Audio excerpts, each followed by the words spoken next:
Here's the problem.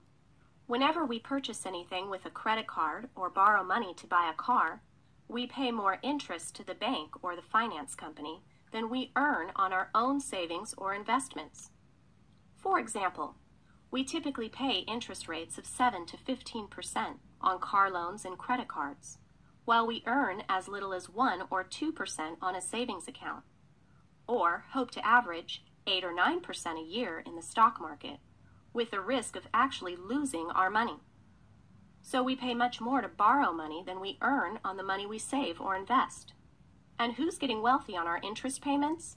The bankers and the finance companies, of course. So what can we do about it? We can become our own bankers and profit from our own borrowing. We can pay ourselves to borrow our own money. It's called private equity banking.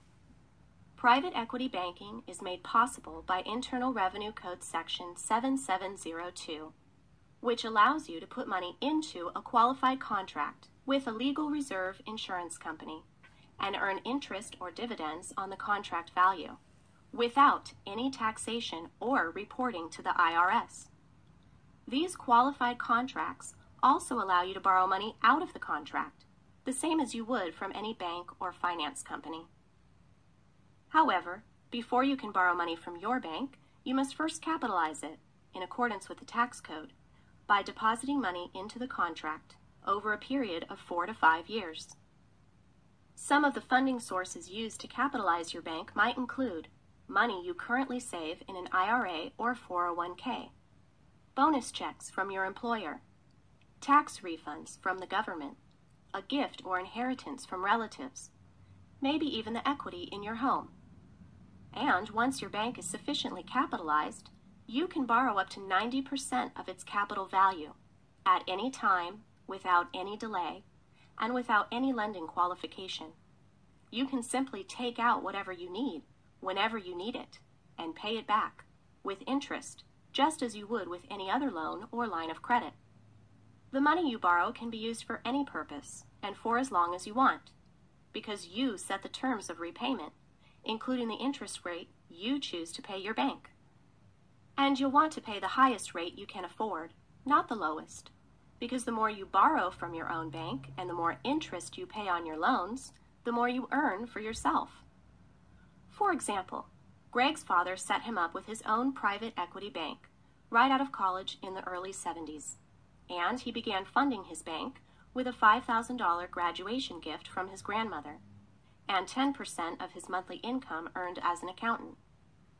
Greg bought his first new car in 1975 for $3,100 with a loan from his own bank, which he paid back to himself over 3 years at an interest rate of 10%.